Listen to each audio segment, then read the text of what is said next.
Ndidi's home stood at the edge of the village, just before the footpath that led to the stream. It was a simple mud house, with a zinc roof that clattered loudly during heavy rain. Around the compound grew banana trees, cassava stems, and one ancient mango tree, the very tree her parents had planted when they were newly married. The mango tree had grown tall and thick, with broad branches that stretched toward the heavens like a prayer. It was Ndidi's favorite place in the whole world. She believed the tree carried her mother's spirit. Sometimes, when the wind rustled its leaves, she could swear she heard Mama Ifunanya's laughter in the breeze. Each evening, after cleaning the compound, cooking their evening meal, and fetching water, Ndidi would sit beneath that tree, rest her head against its trunk, and sing. She didn't sing for anyone. She sang because her soul needed it. It was how she stayed connected to her mother. "She carries her mother's fire," old Mama Agbonma whispered one day. "Mark my words, that girl's voice will reach beyond this village one day." Ndidi's father, Ezekiel, was not a cruel man, but he was a man whose heart had been cracked and dried by grief. When Ifunanya passed away, something inside him also died. He became withdrawn, speaking only when necessary. He no longer sang. He no longer laughed. And though he provided for Ndidi, he never spoke of her mother again. His way of loving was through responsibility by putting food on the table, fixing broken doors, and farming from dawn till dusk. He never told Ndidi he was proud of her, never praised her voice, never sat to listen to her sing. But sometimes, when she sang behind the house at night, he would pause his evening meal, close his eyes, and let the sound wash over him like a memory he didn't have the courage to hold. One night, Ndidi approached him carefully. She knelt beside where he sat, cleaning his farming tools. "Papa," she said gently, "do you remember Mama's song, the one she sang the day she was discharged from the hospital?" He didn't look at her. "That was a long time ago." "I still remember it," she said. "I sing it every night." He nodded slightly but said nothing. She waited. When he remained silent, she quietly stood and walked away. That night, as she sang under the mango tree, a tear rolled down Ezekiel's cheek inside the house, but he quickly wiped it off, ashamed of his own weakness. It came the day when everything changed. Ndidi had accompanied Mama Ngozi to help her sell tomatoes and dry fish at the village square. The sun was hot, the air smelled of fresh onions and roasted maize, and the square buzzed with excitement. Suddenly, the sharp beat of the ikwe, talking drum, sliced through the air. Do-do-do-do-do-woom. The town crier, Okafor, climbed the center platform, wrapped in a red cloth with feathers tucked behind his ear. Hear ye, he bellowed. "The great King Namdi has announced a royal event." Everyone stopped talking. "There shall be a singing competition at the palace courtyard in exactly 3 weeks. All are invited, singers from every village. The winner shall receive 500,000, a golden microphone, and a scholarship to the National Music Academy in Lagos." A wave of excitement spread through the crowd. Girls screamed. Mothers gasped. Boys whistled. Ndidi's heart began to race. The words echoed in her ears like a song: National Music Academy, golden microphone, scholarship. She clutched the tray of tomatoes tightly, her fingers trembling. That night, she sat under the mango tree, her heart heavy with longing. She wanted to join the competition. She wanted to sing on a stage, not just under trees. She wanted to show the world that her voice, her mother's gift, mattered. But fear crept in. "You're just a village girl. Your father won't approve. Others will have money, makeup, and musicians. What do you have?" The wind blew softly through the mango leaves. She looked up. "Mama?" she whispered. "What should I do?" Just then, a mango fell from the tree and landed gently at her feet. She picked it up and smiled. It was all the sign she needed. The next morning, Ndidi took a deep breath and walked up to her father, who was sharpening his cutlass in the shed. "Papa," she said softly, "I want to join the singing competition at the palace." He didn't respond immediately. He kept sharpening the blade. Finally, he said without looking at her, "Singing does not plant yam. But do you know how many girls have dreams that turn to smoke? "This one won't," she said, almost pleading. He dropped the cutlass and looked at her, eyes tired. "You are my daughter. I want you to succeed, but that means passing your WAEC, not chasing air. Your mother is gone. You need to wake up from dreams." Her heart sank. She walked away without a word. Her legs felt heavy, but deep inside, she knew something her father had forgotten. Sometimes, dreams were the very things that saved people. That night, Ndidi couldn't sleep. She lay on her mat, staring at the thatched ceiling. Then she smelled it. Lemongrass. The scent was strong, familiar. Her eyes widened. A soft wind blew through the closed window. The room glowed faintly. And then she appeared. Ifunanya, glowing, smiling, dressed in the same white lace she was buried in. "Mama?" Ndidi whispered. "My beautiful girl," the spirit said gently. "You are afraid." Ndidi sat up, tears rolling down her face. "I don't know what to do." "You do," her mother replied. "Your voice is your weapon. It is your story. It is me. I gave it to you. I'm scared of failing." Her mother walked closer, glowing brighter. "Then sing afraid, that is courage." Ndidi blinked. And just like that, Mama was gone. But the scent lingered, wrapping her in warmth. When Ndidi woke the next morning, her heart was no longer uncertain. She tied her scarf tightly, carried a basin to the stream, fetched water like every other girl in the village. But her eyes were different. They burned with quiet fire. After breakfast, while her father left for the farm, she pulled out an old exercise book filled with music, notes, lyrics, and lines she had scribbled over the years. Songs she wrote for her mother's memory. Songs she dared not sing out loud. Until now. From that day on, she trained herself. Each morning, before dawn, she went to the back of the compound and did vocal exercises she remembered from her mother's church rehearsals. She practiced with her hands behind her back, sang scales in low and high tones, and stood for hours under the mango tree, facing the sun. Some days, she cried.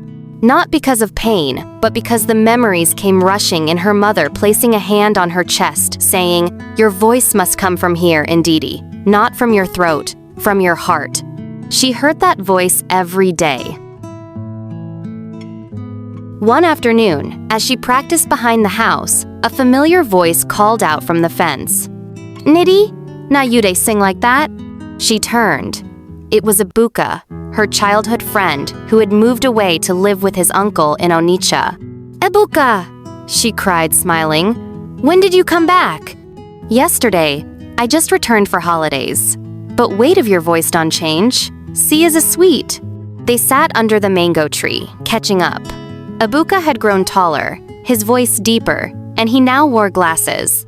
"I came back and heard rumors," he said. "They say you're going for the royal competition." She looked down. "I haven't registered. My papa doesn't support it." Ibuka leaned in. "Then let's register together. I'll record your song and submit it myself. They said we can send entries through the palace messenger." Ndidi hesitated. Ibuka stood and mimicked a television presenter. Coming up next, the girl with the golden voice Ndidi, daughter of the great Ifunanya. She laughed. "You're still the same clown." "But serious-o," he said. "The world needs to hear you." And with that, he brought out his small Android phone and began recording. That night, Ezekiel sat alone on the bench, peeling cassava by lantern light. He had noticed his daughter waking early, humming softly behind the house, and returning late from her walks. He was not a fool. He knew she was preparing for the competition, and part of him was angry not at her, but at himself. He remembered when Ifunanya first told him she was going to sing at the Lagos Music Festival as a guest performer. He'd laughed at her, too, back then, but she went anyway.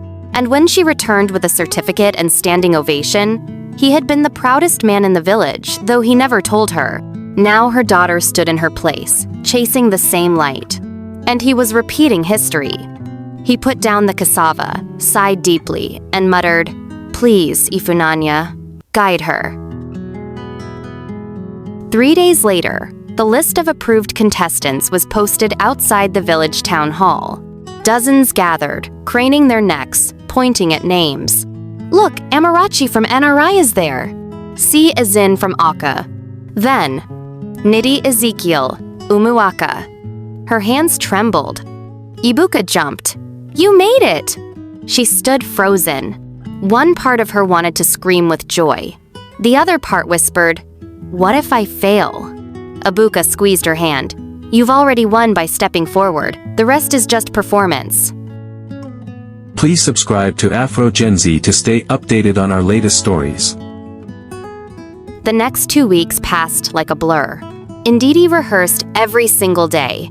She wore her mother's scarf while practicing, believing it gave her strength. Ibuka played background beats on his drum, helping her find rhythm and flow. Some villagers began gossiping. Why is she wasting time? She doesn't even have sponsors like the others. She doesn't dress like a performer. Others supported her in silence. A few even left her gifts: bottled water, oranges, honey for her voice. One night, as she returned from a late rehearsal, she found a note pinned to the mango tree. Let your heart sing. Ifunanya would be proud. No name. She smiled, clutching it to her chest. On the night before the competition, Ndidi barely slept. She lay awake, staring at the stars through the small window in her room. She thought of everything. Her mother's death, her father's silence, the hurt, the fears, the doubt.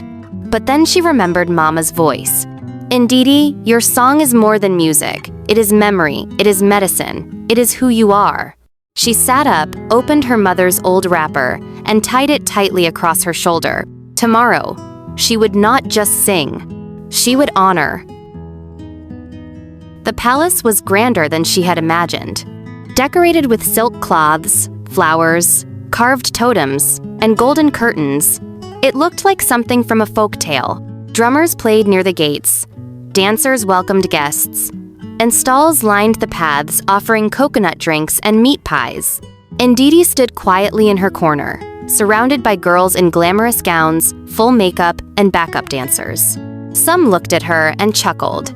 She wore a simple wrapper, neatly braided hair, and no jewelry. One girl whispered loudly, "Is she the palace maid?" Ndidi heard but didn't react. She closed her eyes and whispered, "Mama, give me peace." Then a gentle breeze blew through the air and the scent of lemongrass returned.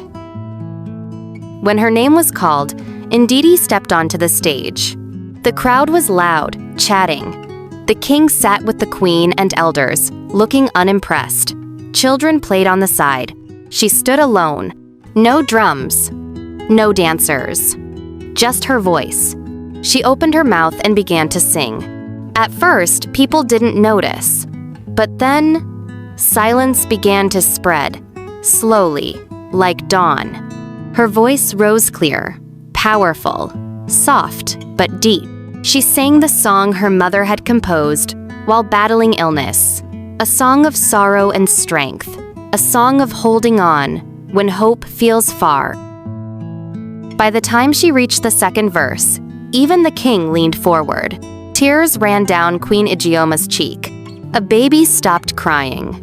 And when she finished, the silence was thick. Then applause. Loud, thunderous, standing ovation. Ndidi bowed, tears in her eyes. And in the back of the crowd, her father stood, weeping openly. Ezekiel walked slowly to the stage. His steps were unsure, his hands trembling. Ndidi saw him and froze. He climbed onto the platform and faced her. For a moment, he said nothing. Then, in front of everyone, he dropped to his knees. "I'm sorry, my daughter. I was wrong. Your mother lives in your voice." She bent and embraced him, sobbing into his shoulder. "I love you, Papa," she whispered. The crowd clapped again, this time louder than before. And finally, the moment came. The air in the palace square was thick with anticipation. Then the announcer's voice rang out. The winner of the royal singing competition is Nadi Ezekiel. For a heartbeat, the world stood still. Then came the explosion of joy. The crowd erupted in applause. "Ndidi! Ndidi!" they chanted, their voices lifting like a hymn. Hands clapped, feet danced, and even the palace guards couldn't help but smile. That week felt like a dream that refused to end. Everywhere Ndidi walked in the village of Umuaka, eyes followed her with wonder. Market women called out blessings. Elders nodded in respect. Children sang her song while skipping rope and molding sand. For once, her name echoed not in whispers of pity but in praise. But nothing could have prepared her for what came the following Monday. A sleek black SUV, its body polished like obsidian and bearing the royal crest, rolled into their dusty compound. It was so unexpected that even the chickens scattered.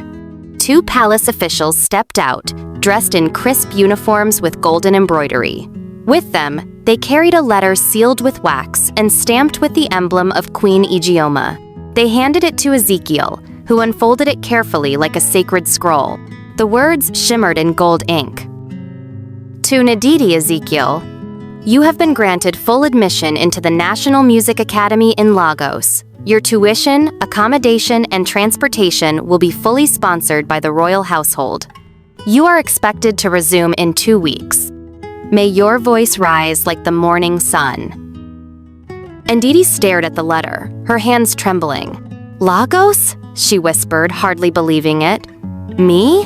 Her friend Ibuka squealed with joy and threw his arms around her. But Ezekiel didn't know what to say. Out of excitement, he quietly walked into the house.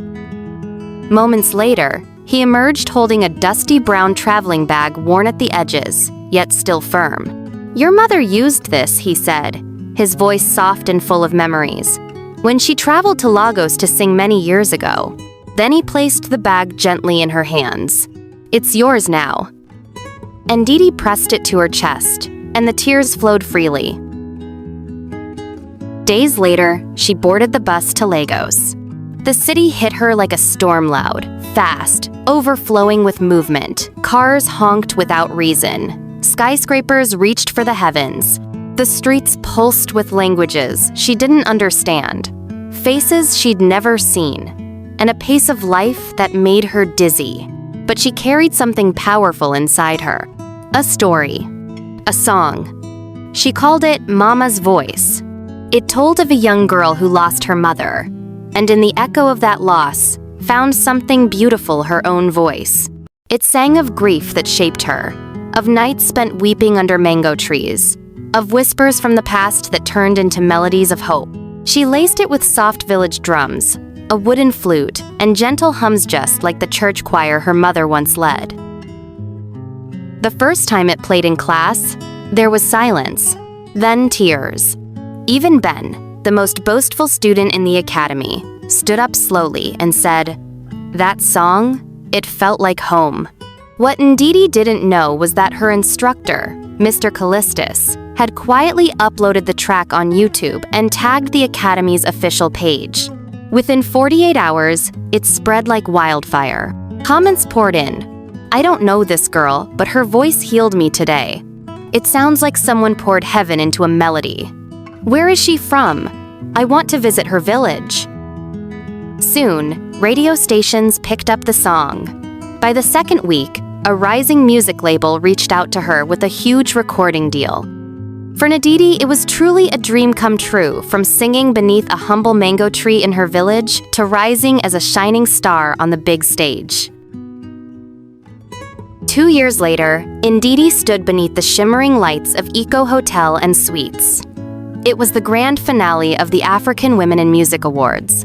She wore a gown designed in the colors of home earthy red and mango green, a tribute to her roots in Umuaka. The crowd before her was massive royalty, celebrities, students, diplomats. And yet, her eyes searched until they found the only two faces that mattered. Her father, seated beside Ibuka, her best friend. Ezekiel wore a suit that didn't quite fit, but his pride made it regal. He held his head high, eyes moist, heart full. Ndidi stepped forward, microphone in hand. The hall fell silent.